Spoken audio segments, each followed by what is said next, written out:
कि जिस तरह से आपका घर है, जिसमें हर दिन सफाई होती है, क्लीनिंग होती है, तभी जाके वो साफ रहता है, राइट? तो ठीक उसी तरह से हमारे बॉडी के अंदर हर पल क्लीनिंग चलती रहती है लगातार। और वो क्लीनिंग करता कौन है? नाइट्रिक ऑक्साइड, NO बोलते हैं इसको। वो ब्लड वेसल के अंदर ही, नसों के अंदर ही प्रोड्यूस भी होता है, मैन्युफैक्चर होता है, और नसों के अंदर ही वो क्लींजिंग एक्टिविटी हर पल चल रही है, इस वक्त भी चल रही है, राइट? सिमिलरली जो रेस्पिरेटरी ट्रैक है हमारे, उसके लिए हमारे साइनस के अंदर नाइट्रिक ऑक्साइड वहाँ भी बनता है, और वो फिर पूरे रेस्पिरेटरी ट्रैक में लगातार जाता रहता है और क्लींजिंग चलती रहती है every moment of the life. तो हम ब्रीथ कर रहे हैं, कुछ खा रहे हैं, चारों तरफ पोल्यूशन है, वो हम अपने आप को धीरे धीरे पॉल्यूट भी कर रहे हैं, लेकिन वो क्लींजिंग एक्टिविटी चल रही है, तो वो एक बैलेंस बना हुआ है। लेकिन कई बार बैलेंस बिगड़ने से नसें धीरे धीरे क्लोज होने लगती हैं, बंद होने लगती हैं, ब्लॉकेज आने लगती हैं। तो ऐसे में हमें यही करना होगा कि अपनी क्लींजिंग एक्टिविटी को ज़्यादा बढ़ाना होगा। कई बार आप देखते हैं घर कई दिनों से बंद पड़ा हुआ है, किसी ने साफ़ नहीं किया, तो ज़्यादा गंदगी जमा हो जाती है, तो क्या करते हैं आप? डीप क्लीनिंग करते हैं। तो बंद नसों को खोलने को आप डीप क्लीनिंग बोल सकते हैं। उसके लिए दुनिया में जो सबसे ज़्यादा तेज़ी से नाइट्रिक ऑक्साइड बॉडी में प्रोडक्शन करने में हेल्प करता है, दैट इज़ ग्रीन लीव्स, पत्ते। इंटरेस्टिंग बात यह है कि पत्तों में जो क्लोरोफिल होता है, उसका जो केमिकल स्ट्रक्चर है वो very much similar to the haemoglobin of the blood. तो ये इसीलिए पत्तों के जूस को ग्रीन ब्लड भी साइंटिफिकली मेडिकली बोला जाता है।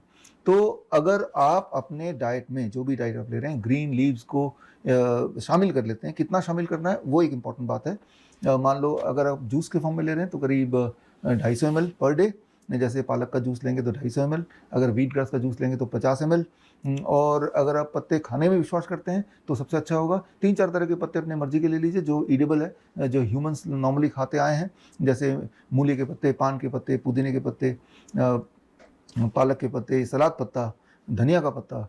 तो there are various kind of leave, curry पत्ता, कई सारे तरह के पत्ते होते हैं। कुछ लोग तो नीम के पत्ते भी खा लेते हैं।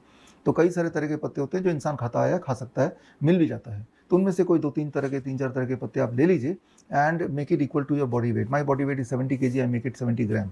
तो ये 70 ग्राम का जो पत्ते 3-4 तरह के मैंने इकट्ठे कर लिए, ये मेरे डाइट का हिस्सा होना चाहिए। आज 24 घंटे में ये पत्ते मेरे पेट में जाना चाहिए। तो वो कैसे? बेस्ट तरीका है कि उसको 3 टुकड़ों में बांट दिया मैंने, 25 ग्राम, 25 ग्राम, 20 ग्राम, फॉर एग्जाम्पल मेरे लिए।